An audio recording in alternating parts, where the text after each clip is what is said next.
All right. I'm back. This is going to be a solo episode in which you're just going to see my mug and hear my voice. And if you've been watching or paying attention to this podcast, you may have noticed a few changes. One of those changes, maybe to your delight, is that I'm creating and coming out with shorter episodes. And the reason for that is because I want to use it as a way to sort of preempt or to encourage people like yourself watching and listening to tell me if you want to hear more and see more. And so then we can kind of go in depth. And I want people to be able to come here, get some bite-sized bits of information, and then choose to click deeper into the podcast playlist if you want to hear more. So hopefully you see more of these like 20 to 30 minute episodes so that you can you can watch without having to worry about devoting 2 hours or an hour and a half to long form content. So this will be what we call short long form content. Anyway, on this episode, I want to talk about a few things. I'm going to try to keep it to around 20 minutes total from this point forward. So I'm going to talk about Bantham, this really cool retreat that I went on as a part of the Vivo Barefoot work trip. I'll talk about some interesting blood test results. I tend to get labs 3 or 4 times a year. And so I'll talk a little bit about that and why that's important. Also, I got a chance to go and see my kids while I was over in the UK. I decided to go and see my kids in Budapest. So I'll talk about that a little bit. And then I will give you some insight into a few books that I've read and one that I'm currently reading. And then also I'm going to talk about having more short form content like this specific to the different books that I'm reading. So it'll be more of an in-depth look at that. Welcome to Simply Walk the Talk. Our bodies and minds adapt to what we do most of the time. If you want to change your body and mind, you must change what it is you do most of the time. This podcast explores all things health, wellness, fitness, lifestyle, and biohacking. Stay tuned as we explore various thoughts, methods, and experiences from a multitude of conversations between our interesting guests and experts through many fields of work. Sit back, relax, and enjoy the show. Simply walk the talk.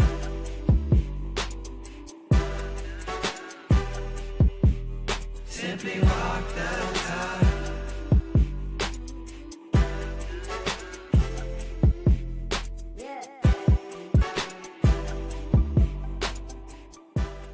So to start this off, I want to talk about Vivo Barefoot. And many of you know that I've been a fan of Vivo Barefoot for many years. I actually started doing work with Vivo Barefoot back in 2009.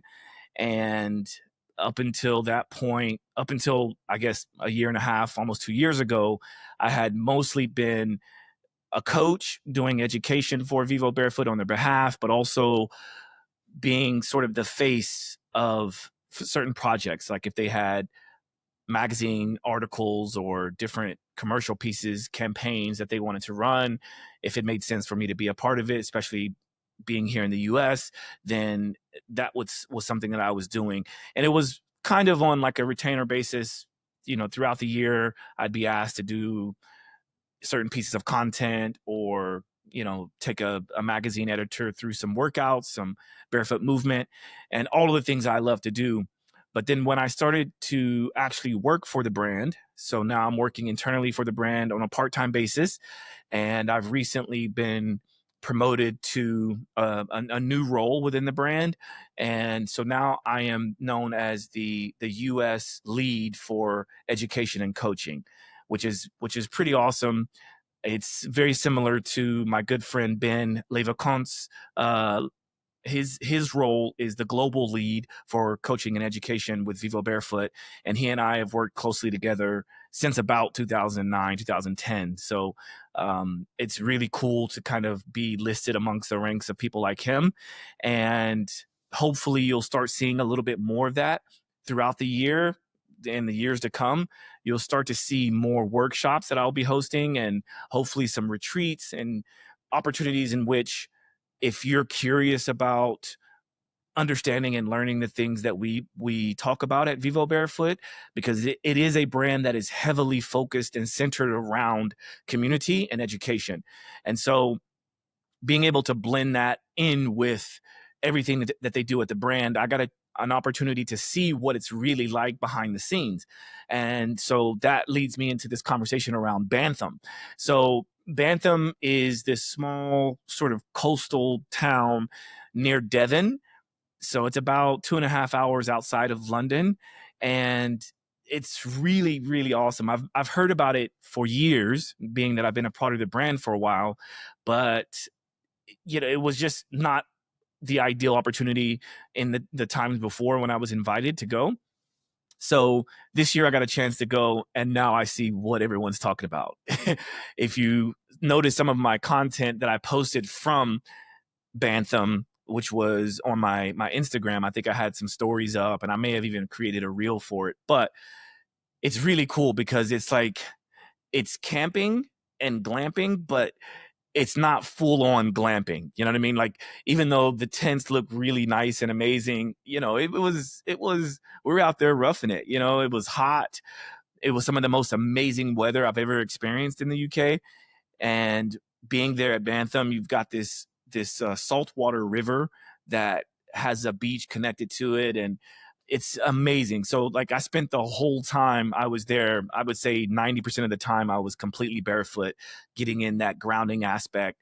And that was really important for me because obviously this is a barefoot brand, right? It's a brand that is heavily focused on foot health and optimizing foot health. And so it made sense to me to be out in a field, out on the beach, completely barefoot. And it just felt so good to do that for several days. And it was also interesting because not only do we go through a bunch of education and we get an opportunity to see some of the, like, it's a bit of a sales conference as well as a community building event within the brand.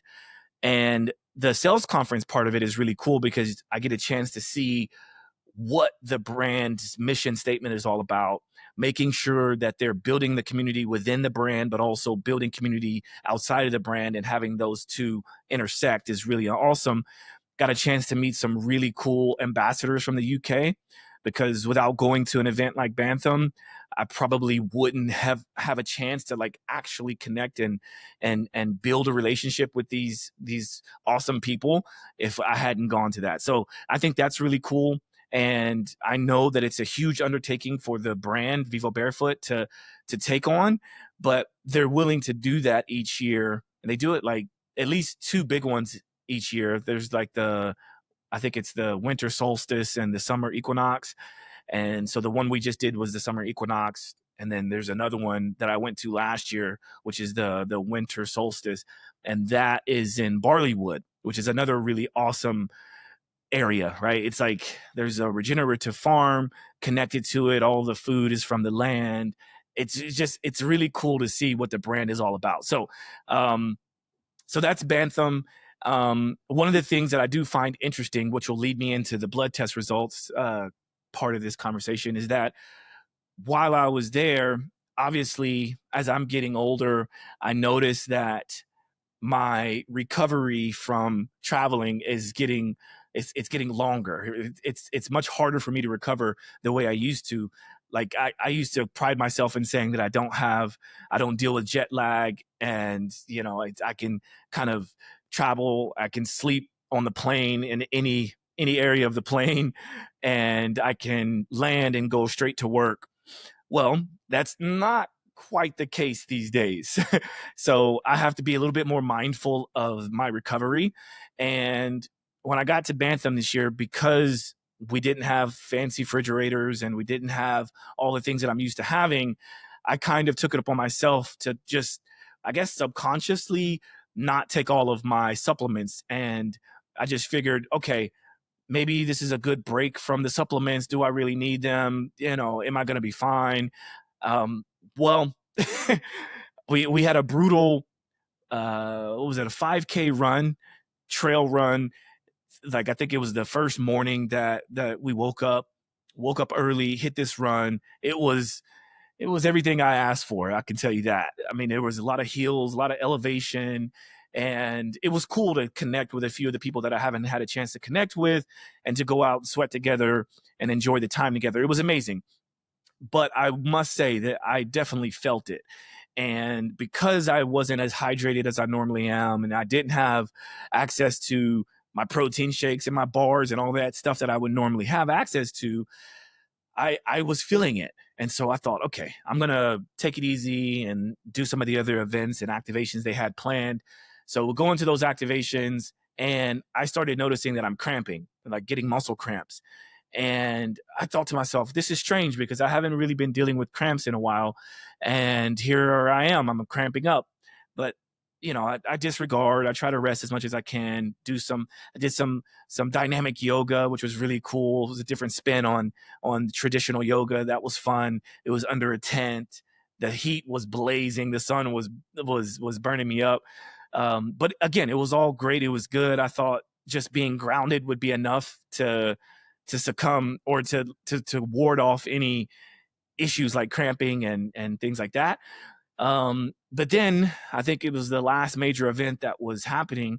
Oh, I also did some sauna. So I did sauna, and was like throwing a Nerf football. Hadn't played with a Nerf football in a long time. It was one of those ones that had the whistle. It was like, you throw those, and it had like a tail on the end of it. Really cool. Anyway, as I'm going through all the activities, things were fine. I noticed myself cramping a little bit here and there, but I thought, okay, I definitely want to do the swim run. This is what everyone talks about, which is, they have several different courses. You can do like a short course, you can do a medium course, you can do the long course. It's segments of swimming and segments of running, and that's why it's called a swim run. And so I didn't want to have to put on the wetsuit, just because I thought it was a bit too cumbersome to put on, and I'm okay when it comes to cold exposure. So being in the water, I didn't feel like I needed the wetsuit to kind of keep me warm. But what I did miss out on is the fact that the wetsuit supposedly helps you to float a little bit. And so, yeah, I found myself having to really struggle against the current, even though the current was pulling me. I was going along the current. It still, I wasn't like floating on top of the water like everyone else was, which, okay, whatever. But what really got me is I did the first part of the swim. I did the short course because they were saying that I won't be exposed to the water that long. So then I should be fine without a wetsuit. Okay. So get into the water, got my kit on, got my Hydra ESC shoes on, which is great for swim runs. I also had on my wool socks, which is great for not absorbing too much water, and they dry quick. And then did the first swim. That was fun, exhilarating, great. And then we go into the next portion, which is a walk/run. You could run it or you could walk it, short distance, but it is what it is. And as soon as I'm about to get back into the water, I noticed as I took my first few strokes, my calves started to cramp up because now I'm having to plantar flex my foot very extremely. I have the extra weight of the water in the shoes, also in my socks. And so I'm having to kick a little harder than I normally would. And that's when I'm out in the open water, right? That's when I started to feel the first full cramps come on with my calves. So then I'm like, all right, maybe I can just kind of move my legs up and down, but not flip my toes as much. And then my quads and hamstrings started to cramp. So now I'm literally just swimming with my legs kind of floating and only using my upper body. Then I started to feel some cramps in my obliques, and started to slowly feel cramps in my lats. And I'm thinking to myself, okay, I know I'm not going to drown because they had helpers along the route, which is really cool. They had people on surfboards, kind of, holding themselves in the water and being available in case you need to raise your hand, if you're drowning or something wrong goes down, then they're there to help. And the ego within me was like, no, I am not going to have to call for them because it's embarrassing, whatever. I knew that I was safe because I wasn't too far from the shore, so it was all good. So I'm finishing my swim. I'm able to get through it, and I finally get to the point where I can stand up in the water and kind of walk my way through. Well, that activated another set of muscles, which was my inner thighs. And my goodness, as I'm walking on the sand and on the beach, it's just like my whole body wanted to seize up. It felt like what I experienced during the New York City Marathon back in 2017 when I ran that. I got a full body cramp, and I had never experienced that for like 6 years, right? Like, or what year are we in? This is 2025. So 8 years I hadn't experienced like a full body cramp like that. And I even ran the speed project, which many of you know, which is we did a long run from Los Angeles to Las Vegas.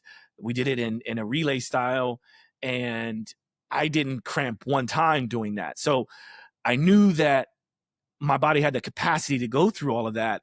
But during the speed project, I had all of my supplements. I had the what is it called? The electrolytes. I had the ocean minerals. I had my protein. I had all the things that I needed. I was well prepared for that. But at Bantham, apparently I was not. And so I started to think back to like, okay, what was I taking that I stopped taking while I was at Bantham? And I'll list a few of those supplements, and then maybe on another podcast I'll dive a little bit deeper into that. But one of those supplements is it's an array of supplements from the STEMREGEN supplement suite. So STEMREGEN is basically stem cell supplements, and they have a number of I guess products that you can take to build out your entire kit. And so I'm on I guess it's called like the optimized kit, where you basically take the signal. I take the release sport. I take the what is let's see. Yeah, I guess there's 3 within their thing that their product suite. I can't even speak right now. I should probably just look this up. So I'll go to STEMREGEN.com. This is a good plug for them.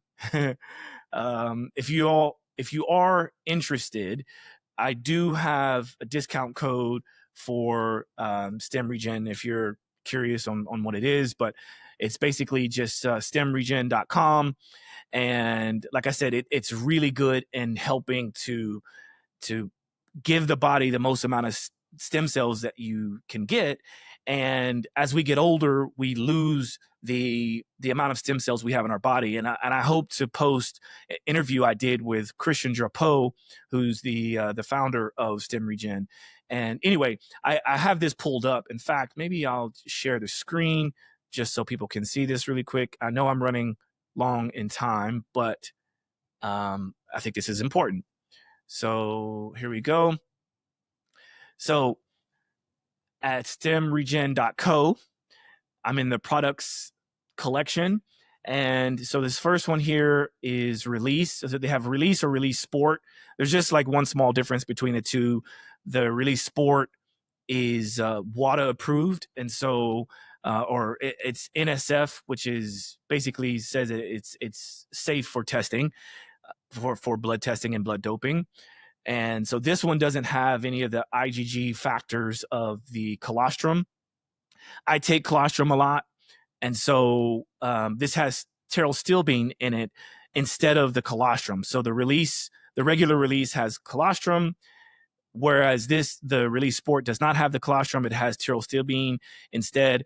So I like to take the release sport because I'm already taking colostrum. So it's kind of like I get the best of both worlds by taking my colostrum, and then I take the release sport. The other one I take is the signal. So signal helps to reduce inflammation throughout the body so that the body knows where to kind of, or what to do with the stem cells that are coming in. So if you have too much inflammation throughout the body, it's hard to know like what to do with the stem cells that come in, right? Because it's just a systemic effect, which is great, right? But the stem cells that you put in may just work systemically instead of keying in on the painful knee or the painful back or whatever part of your body that you're experiencing pain in. So if you have pain, this is a really good protocol. And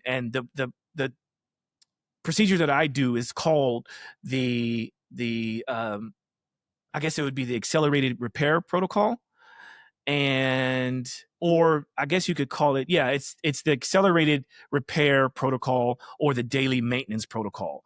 And so I guess if you take a little bit more of the release and the release sport, then, or I guess any of the releases, if you take more of the release and more of the signal, then that would be the accelerated repair protocol. And that's what I've been doing recently. And then at some point, I'll go back down to the daily maintenance protocol. And so the one that I was forgetting to mention before I pulled this up is called Mobilize. And Mobilize is it's a powdered packet that helps to basically tell the stem cells exactly where to go. So it's a circulation product that helps with your overall circulation, which is important, as we know. And I like that it's called Mobilize because it helps to mobilize the stem cells and tell them where to go. So Signal helps to dull down this inflammation signal throughout the body. Release and Release Sport help to give the body more stem cells, and then Mobilize helps to place those stem cells exactly where they need to go. So that's kind of how I break that down. So I'll stop sharing this because now I'll talk about why it was important to bring that up. I basically was not taking those products. I was not taking my Fatty 15 product. I wasn't taking the there's a glycocalyx product that I take that also helps with circulation and things like that. I wasn't taking any of those because, like I said, I wanted to take maybe 3 or 4 days off, simply because I didn't have the capability of having it next to me because we were in these tents. And I think that's what led my body into this extreme cramp, because I didn't have all of the nutrients that I typically would have. And so when I got back into London and I was in an Airbnb with, proper housing and refrigerators and all that kind of stuff, it was much easier for me to get back onto the protocol, and I feel great. So what I also did is I got my results for my most recent blood test results. And I took that test right before I went to London. Therefore, getting the results while I was at Bantham and in London, it showed me that all of my results were green, which means they were in the optimized range, except one. And the one, I think the reference range or the optimized range was 32.0, and I was at 31.5 or 31.2 or something like that. So I was like less than 1 point away from the optimized range, which tells me that leading up to going to London, I was doing something right. And so that's why I've made sure to come back, stay on top of all of my supplementation. And it's just a reminder of, sometimes you may not realize if something is working for you until you stop taking it.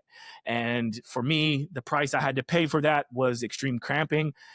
I also went to play basketball for the first time in London, which was great. I was outside. It was still hot, but I'm out there playing in my barefoot shoes, no shade, just sweating my balls off. And it was quite brutal. And so the recovery from that took a lot longer than it normally would. But then when I got back onto my supplements, all was good. So the next piece I wanted to talk about is I got a chance to go see my kids in Budapest.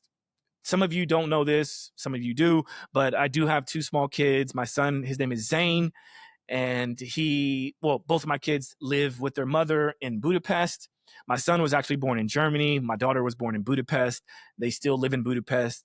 It's amazing. Their mother has them living in this unschooling community in the outskirts of Budapest. And it's really cool because it's one of those, like, it takes a village to raise our future generations. And they have a lot of that there, and I love it. So they're out in nature all day. They're not succumbing to being on phones and devices. Like, they're literally playing with other kids, riding their bikes, climbing the trees. And it was really cool to see the change in my kids from when they were in the city of Budapest and they had the screens and they were around all their friends who also were on screens. Their behavior was a lot different. They were rambunctious little kids, which, kids are kids, right? But when I got a chance to see them this trip, I noticed immediately it was like they were much calmer, less bickering amongst each other. And I was just really happy to see that. And so this is also a reminder for those of you that are parents, just to remember how much of an impact devices have on ourselves and our future generation. So I'll leave that there. That's that. Not much to say beyond that because I know everyone gets it, but it's just a reminder. And then the last thing I wanted to touch on, again, I know this is going long, but I can chat. I just wanted to chat about a couple books that I've been reading. So I recently read this great book called Exercised, and I'll share this on the screen from Amazon because I think this is something that we should all maybe look into. So Dr. Daniel Lieberman is amazing. I've been following his work for a long time. He's based out of Harvard. He's an anthropologist and evolutionary biologist, I think is a good title. But here is sort of the subtitle for this book. So, if exercise is healthy, so good for you, why do many people dislike or avoid it? These engaging stories and explanations will revolutionize the way you think about exercising, not to mention sitting, sleeping, sprinting, weightlifting, playing, fighting, walking, jogging, and even dancing. And there's a quote by Bill Bryson here that says, "This strikes a perfect balance of scholarship, wit, and enthusiasm." So this is a really cool book.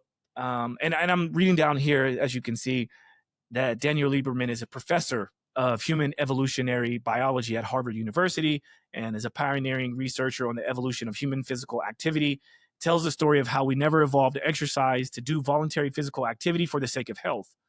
Using his own research and experiences throughout the world, Lieberman recounts without jargon how and why humans evolved to walk, run, dig, and do other necessary and rewarding physical activities while avoiding needless exertion.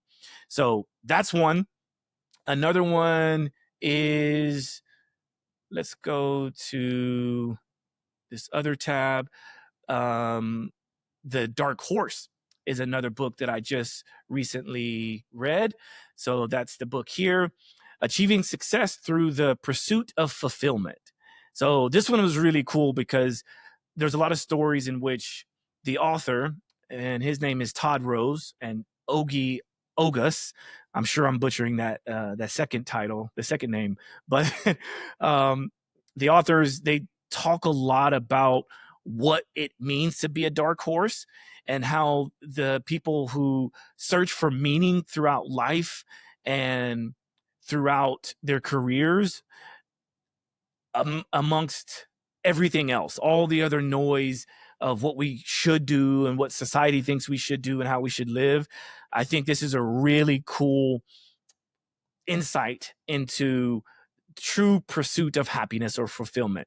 So this is a really, really good book. I definitely suggest this one. And then the next book that I'm reading right now, I'm currently reading this book. There's also another book, but I'll talk about that later. The next book that I'm currently reading is called Ballistic by Henry Abbott. And this one is really cool because it's the new science of injury-free athletic performance. And this is very timely. This is very timely for me because there are lots of injuries that have been happening in the NBA and in sports in general. And so I wanted to really understand from Henry's point of view and some of the people discussed in the book. For instance, Peak Performance Project, also known as P3, they have a lot of interesting information as to like why they think some of these things are happening and what can be done to prevent more injuries to our beloved professional athletes. So this is some good insight. I know a lot of you probably wonder, like, why is it and how is it? Do I even have time to read books with all the things that I have going on? But I think it's important to continue to improve upon my education and experiences in the world of personal training and certifications, we call it continuing education.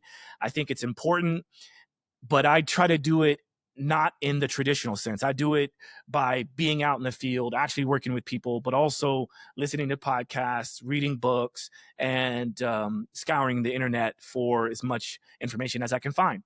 So yeah, I know that was a mouthful. This is just before the 30-minute mark, so I did it. And if you find this interesting, you want to hear more about any of the things I just spoke about, please let me know. But yeah, I want to keep this short and sweet, and I want to hear your input. So let me know what you think, and talk to you soon. Peace. Walk the talk, talking facts. Move like me, but I move a little fast. Make my move, here to last. Fasten these seatbelts, I'm coming past. Take care of me, longevity. Hack my biology, better believe. Walking the talk, soul, mind, and body connected. Better come give us a listen. Better come give us a minute or two. Open the box up, we giving you tools. Giving your engine the fuel that it needs. Breathing into it, it's autoimmune. Make a connection, we're stronger than two. Making us one of a kind of a few. Work on the mind, but show me your moves. If you do what you say, you know what to do. Yeah. Walk the talk.